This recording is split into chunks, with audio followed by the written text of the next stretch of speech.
Vestige marketing private ലിമിറ്റഡിന്റെ YouTube ചാനലിൽ നിന്നുള്ള ഒരു അനുഭവമാണ്. അതെ, ശ്രീ സുനിൽ കുമാർ സാഹു. അദ്ദേഹം തന്നെ കടുത്ത ഒരു സാമ്പത്തിക പ്രതിസന്ധിയിൽ നിന്ന് കോടികളുടെ ആസ്തിയുള്ള ഒരു ജീവിതത്തിലേക്ക് എങ്ങനെ വന്നു എന്നതിന്റെ കഥ. അപ്പോൾ നമ്മളിന്ന് വെറുതെ ഈ കഥ കേൾക്കുകയല്ല, അല്ല, ഇതിന്റെ ഓരോ ഭാഗവും നമുക്കൊന്ന് വിശദമായി പരിശോധിക്കണം. എന്തുകൊണ്ടാണ് ഇത്തരം കഥകൾ ആളുകളെ ഇത്രയധികം സ്വാധീനിക്കുന്നത്? എന്താണ് ഇതിലെ വിജയത്തിന്റെ ചേരുവകൾ? തീർച്ചയായും. തുടങ്ങാം. ഇതൊരു വ്യക്തിയുടെ മാത്രം കഥയല്ല, മറിച്ച് ആയിരക്കണക്കിന് ആളുകളെ ആകർഷിക്കുന്ന ഒരുതരം വിജയ ഫോർമുലയുടെ ഉദാഹരണം കൂടിയാണിത്. ശരിയാണ്. ഒരു സാധാരണ ജീവിത സാഹചര്യത്തിൽ നിന്ന് അസാധാരണമായ നേട്ടങ്ങൾ കൈവരിച്ച ഒരാളുടെ അനുഭവം കേൾക്കുമ്പോൾ അതിലെന്തൊക്കെ ഘടകങ്ങളാവാം ആളുകളെ സ്വാധീനിക്കുന്നത് എന്ന് നമുക്ക് നോക്കാം. അപ്പൊ നമുക്ക് ആ പഴയ കാലത്തുനിന്ന് തന്നെ തുടങ്ങാം, അല്ലേ?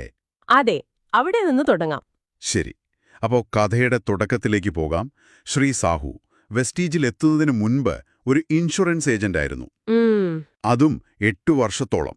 അത്രയും കാലം ജോലി ചെയ്തിട്ടും അദ്ദേഹത്തിന് മാസം കിട്ടിയിരുന്നത് ഒരു 10,000 രൂപയ്ക്കും 15,000 രൂപയ്ക്കും ഇടയിൽ മാത്രം. ഹോ, 8 വർഷത്തെ പ്രയത്നം, എന്നിട്ടും വരുമാനം അത്രമാത്രം. അതൊരു വ്യക്തിയുടെ ആത്മവിശ്വാസത്തെ എത്രത്തോളം ബാധിക്കുമെന്ന് നമുക്കൊന്ന് ആലോചിച്ചു നോക്കാം. അതെ, ആ അവസ്ഥയുടെ ആഴം അദ്ദേഹം വിവരിക്കുന്നുണ്ട്. സ്വന്തം മക്കളുടെ സ്കൂൾ ഫീസ് അത് കൃത്യസമയത്ത് അടയ്ക്കാൻ പറ്റുന്നില്ല. അയ്യോ. അപ്പോ ഫീസ് കൊടുക്കാത്തതുകൊണ്ട് ടീച്ചർമാർ ക്ലാസ്സിൽ നിന്ന് ഇറക്കി വിടുമോ എന്ന് മക്കൾ പേടിച്ചു ചോദിക്കുന്നൊരവസ്ഥ. അതോടൊപ്പം വീട്ടുവാടക കൊടുക്കാൻ വൈകുമ്പോൾ വീട്ടുടമസ്ഥൻ എപ്പോ വേണമെങ്കിലും ഇറക്കിവിടുമെന്ന് പറയുന്നു.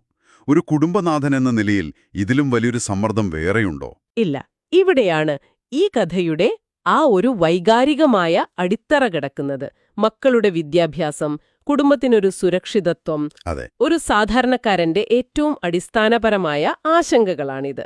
ഈ പ്രശ്നങ്ങളെല്ലാം അനുഭവിച്ച ഒരാളാണ് താനെന്ന് അദ്ദേഹം പറയുമ്പോൾ സമാനമായ സാഹചര്യങ്ങളിലൂടെ പോകുന്ന ആർക്കും ഇത് സ്വന്തം കഥയായിട്ട് തോന്നും. ശരിയാണ്. ഇതൊരു പ്രശ്നം അവതരിപ്പിക്കലാണ്. ഇനി കേൾക്കുന്നയാൾ സ്വാഭാവികമായും അതിനൊരു പരിഹാരത്തിനായി കാതോർക്കും. അങ്ങനെ ജീവിതത്തിലൊരു മാറ്റം വേണമെന്ന് ആഗ്രഹിച്ചിരിക്കുമ്പോഴാണ് 2012 ഒരു സുഹൃത്തു വഴി അദ്ദേഹം വെസ്റ്റീജിനെക്കുറിച്ച് അറിയുന്നത്. കമ്പനിയുടെ പ്ലാനും ഉൽപ്പന്നങ്ങളും കണ്ടപ്പോൾ അദ്ദേഹത്തിന് അതിലൊരു വലിയ സാധ്യത തോന്നി. അങ്ങനെ അതിൽ ചേർന്നു. പക്ഷേ യഥാർത്ഥ വഴിതിരിവ് അതായിരുന്നില്ല. ഓഹോ, അതെന്തായിരുന്നു? അതൊരു ട്രെയിനിങ്ങിൽ പങ്കെടുത്തപ്പോഴാണ്. അവിടെ വെച്ച് അദ്ദേഹം ഒരു വാചകം കേട്ടു: നിങ്ങൾക്ക് കോടീശ്വരനാകണമെങ്കിൽ നിങ്ങൾ കോടീശ്വരനെ പോലെ ചിന്തിക്കണം. വളരെ ശക്തമായൊരു വാചകമാണത്. അതെ. ആ നിമിഷം എനിക്ക് കിട്ടിയത് വെറുമൊരു ബിസിനസ് അവസരമല്ല, മറിച്ച് ചിന്തകളെ മാറ്റാനുള്ള ഒരു ടൂൾ കൂടിയാണെന്ന് അദ്ദേഹം തിരിച്ചറിഞ്ഞു എന്നാണ് പറയുന്നത്. ശരിയാണ്. 10,000-ക്കുറിച്ച് ചിന്തിച്ചിരുന്ന സ്ഥാനത്ത് ലക്ഷ്യങ്ങളെയും കോടികളെയും കുറിച്ച് സ്വപ്നം കാണാൻ തുടങ്ങി. ഇത് വളരെ പ്രധാനപ്പെട്ടൊരു പോയിന്റാണ്. കാരണം ഈ ഡയറക്റ്റ് സെല്ലിംഗ് കമ്പനികൾ പലപ്പോഴും ഉൽപ്പന്നങ്ങൾ മാത്രമല്ല വിൽക്കുന്നത്. പിന്നെന്താണ്? ഒരു പുതിയ ജീവിതരീതിയും ചിന്താരീതിയും കൂടിയാണ്. നിങ്ങളുടെ ഇന്നത്തെ അവസ്ഥയ്ക്ക് കാരണം നിങ്ങളുടെ ചിന്തകളാണ്. ആ ചിന്തകളെ മാറ്റിയാൽ ജീവിതം മാറും എന്ന ആശയം അത് വളരെ ശക്തമാണ്. അതെ. ഇത് ഒരാൾക്ക് സ്വന്തം ജീവിതത്തെ നിയന്ത്രിക്കാൻ കഴിയുമെന്നൊരു ആത്മവിശ്വാസം കൊടുക്കും. നിങ്ങൾ വലുതായി ചിന്തിക്കൂ, അതിനുള്ളൊരു വേദി ഞങ്ങൾ ഒരുക്കിത്തരാമെന്നൊരു വാഗ്ദാനമാണിത്. ആ പുതിയ ആത്മവിശ്വാസത്തോടെ അദ്ദേഹം പ്രവർത്തിക്കാൻ തുടങ്ങിയപ്പോൾ ആദ്യത്തെ 2 മാസം കുറച്ച് ബുദ്ധിമുട്ടുകൾ ഉണ്ടായിരുന്നു. സ്വാഭാവികം. എന്നാൽ പിന്നീട് സംഭവിച്ചത് ഒരു കുതിച്ചുചാട്ടമായിരുന്നു. 3-ാമത്തെ മാസം അദ്ദേഹത്തിന്റെ വരുമാനം 18,000 രൂപയായി. കൊള്ളാം. 8 വർഷം ഇൻഷുറൻസ് ഏജന്റായി ജോലി ചെയ്തപ്പോൾ കിട്ടിയതിനേക്കാൾ കൂടുതൽ. അതൊരു വലിയ നിമിഷമായിരിക്കും, അല്ലേ? താൻ തിരഞ്ഞെടുത്ത വഴി ശരിയാണെന്ന് ആദ്യമായി ബോധ്യപ്പെടുന്ന ആ ഒരു നിമിഷം. തീർച്ചയായും. ആ 18,000 രൂപ അദ്ദേഹത്തിന് നൽകിയ ആത്മവിശ്വാസം അത് ചെറുതായിരിക്കില്ല. ഒരിക്കലുമില്ല. ആ ഊർജത്തിൽ നിന്നാണ് പിന്നീടുള്ള വളർച്ച. 4-ാം മാസം അദ്ദേഹം ഗോൾഡ് ഡയറക്ടറായി. വരുമാനം 23,000 രൂപയായി. 5-ാം മാസം സ്റ്റാർ ഡയറക്ടറായി 30,000 രൂപയിലെത്തി. ഓരോ റാങ്ക് കയറുമ്പോഴും വരുമാനത്തിലുള്ള ശതമാനവും മറ്റ് ആനുകൂല്യങ്ങളും വർദ്ധിക്കും. ഇത് ലക്ഷ്യബോധത്തോടെ പ്രവർത്തിക്കാൻ ആളുകളെ പ്രേരിപ്പിക്കുന്ന വളരെ സിമ്പിളായ ഒരു സംവിധാനമാണ്. അപ്പോൾ ഈ റാങ്കുകൾ അദ്ദേഹത്തിന്റെ നെറ്റ്വർക്ക് എത്ര വേഗത്തിൽ വളരുന്നു എന്നതിന്റെ സൂചകങ്ങളാണ്. പിന്നീടുള്ള വളർച്ചയുടെ വേഗത കേട്ട നമ്മൾ ശരിക്കും അതിശയിച്ചു പോവും. വെറും 3 വർഷം കൊണ്ട് മാസവരുമാനം 1 ലക്ഷം രൂപ കടന്നു. 3 വർഷം കൊണ്ട് 1 ലക്ഷം? അതെ. ഒടുവിൽ ഒരു ഘട്ടത്തിൽ അദ്ദേഹത്തിന്റെ മാസവരുമാനം 10 ലക്ഷം രൂപ വരെ എത്തി. 15,000 രൂപയിൽ നിന്ന് 10 ലക്ഷത്തിലേക്ക്. അതെ. ഈ കണക്കുകൾക്ക് ഈ കഥയിൽ വലിയ പ്രാധാന്യമുണ്ട്. കാരണം വിജയം എന്നത് ഒരു അവ്യക്തമായ ആശയമല്ല, മറിച്ച് അക്കങ്ങൾ കൊണ്ട് അളക്കാൻ കഴിയുന്ന ഒന്നാണെന്ന് ഇത് ഉറപ്പിക്കുന്നു. ശരിയാണ്. കൂടാതെ ഇത്രയും കുറഞ്ഞ സമയം കൊണ്ട് ഇത്ര വലിയ വളർച്ച നേടാമെന്ന് കാണിക്കുമ്പോൾ ഈ സിസ്റ്റം വളരെ ലളിതവും ഫലപ്രദവുമാണെന്ന സന്ദേശം വളരെ ശക്തമായ ആളുകളിലേക്കെത്തും. അപ്പോൾ ഈ കണക്കുകൾ ശരിക്കും അതിശയിപ്പിക്കുന്നതാണ്. മാസം 10 ലക്ഷം രൂപ എന്ന വരുമാനം ഒരു വ്യക്തിയുടെ ജീവിതത്തെ എങ്ങനെയാണ് മാറ്റുന്നത്? അത് വെറുമൊരു ബാങ്ക് ബാലൻസിൽ ഒതുങ്ങുന്ന ഒന്നാണോ? നമുക്ക് അദ്ദേഹത്തിന്റെ ജീവിതശൈലിയിലുണ്ടായ മാറ്റങ്ങളിലേക്ക് നോക്കാം. അതെ. കാരണം ആളുകൾക്ക് കണക്കുകളേക്കാൾ കൂടുതൽ മനസ്സിലാവുക ജീവിതത്തിൽ വന്ന മാറ്റങ്ങളാണ്. ശരിയാണ്. ഒരു കാലത്ത് മക്കളുടെ ഫീസ് അടയ്ക്കാൻ ബുദ്ധിമുട്ടിയിരുന്ന ആ മനുഷ്യൻ വെസ്റ്റീജ് കാർ ഫണ്ടിൽ നിന്ന് ആദ്യം വാങ്ങിയത് ഒരു മാരുതി ബ്രെസ കാറാണ്. എന്നാൽ കഥ അവിടെ തീർന്നില്ല. 2023-ൽ അദ്ദേഹം സ്വന്തമാക്കിയത് ഒരു മെഴ്സിഡസ് ബെൻസ് ആണ്. ബ്രെസ്സയിൽ നിന്ന് ബെൻസിലേക്ക്. അതൊരു വെറുമൊരു വാഹന മാറ്റമല്ല, അതൊരു സ്റ്റാറ്റസ് മാറ്റമാണ്. അതെ. ഈ ഡയറക്ട് സെല്ലിംഗ് കൾച്ചറില് ഈ കാണാവുന്ന വിജയം എന്ന് പറയുന്നത് വളരെ പ്രധാനപ്പെട്ട ഒന്നാണ്. നിങ്ങളുടെ വിജയം മറ്റുള്ളവർക്ക് കാണാൻ കഴിയണം. ആ ബെൻസ് കാറ് അദ്ദേഹത്തിന്റെ വിജയത്തിന്റെ ഒരു പരസ്യമായി മാറുകയാണ്. അത് കാണുമ്പോൾ കൂടുതൽ ആളുകൾക്ക് ഈ ബിസിനസ്സിലേക്കൊരു ആകർഷണം തോന്നും. വളരെ ശരിയാണ്. ഇനി വീടിന്റെ കാര്യം. വാടക കൊടുക്കാൻ കഴിയാതെ ഇറക്കിവിടുമോ എന്ന് പേടിച്ചിരുന്ന ആൾ ഇന്ന് സ്വന്തം ഗ്രാമത്തിൽ ഒരു വലിയ വില്ല പണിതുകൊണ്ടിരിക്കുന്നു. കൊള്ളാം.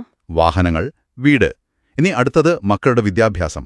സാധാരണ സ്കൂളിൽ പഠിച്ചിരുന്ന മക്കളെ പിന്നീട് രാജ്യത്തെ മികച്ച സ്കൂളുകളിലും കോളേജുകളിലും യൂണിവേഴ്സിറ്റികളിലുമെല്ലാം പഠിപ്പിക്കാൻ അദ്ദേഹത്തിന് സാധിച്ചു. ഇതൊരു പക്ഷേ അദ്ദേഹത്തിന് ഏറ്റവും കൂടുതൽ സംതൃപ്തി നൽകുന്ന കാര്യമായിരിക്കും. തനിക്ക് നേടാൻ കഴിയാതെ പോയതൊക്കെ മക്കൾക്ക് നൽകുക എന്നത് ഏതൊരു രക്ഷിതാവിന്റെയും ഒരു സ്വപ്നമാണ്. ഏറ്റവും മികച്ച വിദ്യാഭ്യാസം നൽകാൻ കഴിയുന്നതെന്നത് സാമ്പത്തിക വിജയത്തിന്റെ ഏറ്റവും വലിയ അടയാളങ്ങളിലൊന്നായിട്ടാണ് സമൂഹം കാണുന്നത്. തീർന്നില്ല. വെസ്റ്റീജ് ട്രാവൽ ഫണ്ടിലൂടെ ഇതുവരെ 5 or 6 വിദേശ രാജ്യങ്ങൾ സന്ദർശിച്ചു എന്നും അദ്ദേഹം പറയുന്നു. അപ്പോൾ കാർ, വീട്, മക്കളുടെ വിദ്യാഭ്യാസം, വിദേശയാത്രകൾ. ഒരു സാധാരണക്കാരന്റെ എല്ലാ വലിയ സ്വപ്നങ്ങളും ഇവിടെ യാഥാർത്ഥ്യമാകുന്നത് നമ്മൾ കാണുന്നു. അതെ. ഇവിടെ പണം എന്നതിനപ്പുറം ആ പണം കൊണ്ട് നേടിയെടുക്കാൻ കഴിയുന്ന ജീവിതാനുഭവങ്ങൾ കാണൂന്നൽ. ശരിയാണ്. ഈ സ്വപ്നങ്ങളെല്ലാം വെസ്റ്റീജിലൂടെ യാഥാർത്ഥ്യമാക്കാം എന്നൊരു സന്ദേശമാണ് ഈ വിവരണം നൽകുന്നത്. ഇത് കേൾക്കുന്നവരുടെ ആഗ്രഹങ്ങളെ നേരിട്ട് സ്പർശിക്കുന്നു. എന്നാൽ തന്റെ ഈ വിജയത്തിന് കാരണം സ്വന്തം പ്രയത്നം മാത്രമല്ല, കമ്പനിയുടെ പിന്തുണ കൂടിയാണെന്ന് ശ്രീ സാഹു എടുത്തു പറയുന്നുണ്ട്. വെസ്റ്റീജ് മാനേജ്മെന്റിനെ ഒരു കുടുംബം പോലെയാണ് തനിക്ക് അനുഭവപ്പെടുന്നതും എന്നും വിദേശയാത്രകളിൽ അവരുമായി നേരിട്ട് സംസാരിക്കാനും ഇടപഴകാനും അവസരം ലഭിക്കുന്നുണ്ടെന്നും അദ്ദേഹം പറയുന്നു. ഇത് സാധാരണയാണോ? ഇതൊരു പ്രധാനപ്പെട്ട ഘടകമാണ്. ഡയറക്ട് സെല്ലിംഗ് ബിസിനസ് നിലനിൽക്കുന്നത് തന്നെ വ്യക്തിബന്ധങ്ങളിലാണ്. താൻ ഒറ്റയ്ക്കല്ല. തനിക്ക് പിന്നിൽ ശക്തമായ ഒരു കമ്പനിയും ഒരു വലിയ സമൂഹവുമുണ്ട് എന്ന തോന്നൽ, അത് പ്രവർത്തകർക്ക് നൽകുന്ന ആത്മവിശ്വാസം വളരെ വലുതാണ്. ശരി. കമ്പനി മാനേജ്മെന്റുമായി നേരിട്ട് സംസാരിക്കാൻ അവസരം ലഭിക്കുന്നു എന്ന് പറയുമ്പോൾ അത് കേൾക്കുന്ന ഒരാൾക്ക് ആ കമ്പനിയിലുള്ള വിശ്വാസം വർദ്ധിക്കും. ഞാനും ഈ വലിയ കുടുംബത്തിന്റെ ഭാഗമാണ് എന്നൊരു തോന്നലുണ്ടാക്കാൻ ഇത് സഹായിക്കും. അദ്ദേഹം പറയുന്ന മറ്റൊരു കാര്യമുണ്ട്. ഡിസ്ട്രിബ്യൂട്ടർമാരുടെ വളർച്ചയ്ക്കാണ് കമ്പനി എപ്പോഴും പ്രാധാന്യം നൽകുന്നത് എന്ന്. 2025 നിൽക്കുമ്പോൾ പോലും 2030 തങ്ങളുടെ പ്രവർത്തകരുടെ വരുമാനം എത്രയായിരിക്കണമെന്ന് കമ്പനി ഇപ്പോൾ പ്ലാൻ ചെയ്യുന്നു എന്ന് അദ്ദേഹം പറയുമ്പോൾ കമ്പനിയുടെ ദീർഘവീക്ഷണത്തിലുള്ള അദ്ദേഹത്തിന്റെ വിശ്വാസം വ്യക്തമാണ്. തീർച്ചയായും.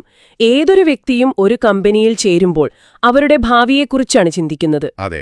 തങ്ങളുടെ ഭാവി ഈ കമ്പനിയുടെ കൈകളിൽ സുരക്ഷിതമാണ് എന്നൊരു ഉറപ്പാണ് ഇത്തരം പ്രസ്താവനകൾ നൽകുന്നത്.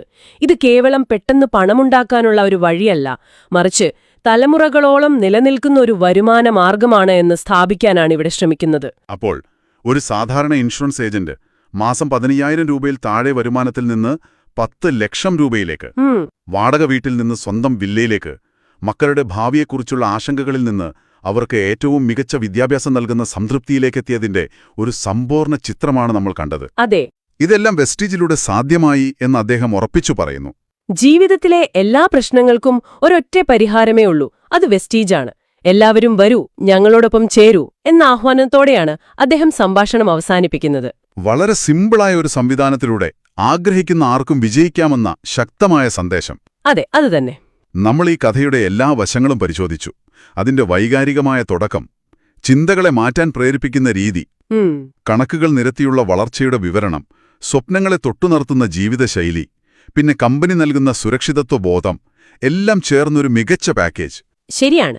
ഒരു വ്യക്തിയുടെ വിജയകഥ മറ്റൊരാൾക്ക് എത്രത്തോളം വലിയ പ്രചോദനമാകുമെന്ന് ഈ അനുഭവത്തിൽ നിന്ന് വ്യക്തമാണ്.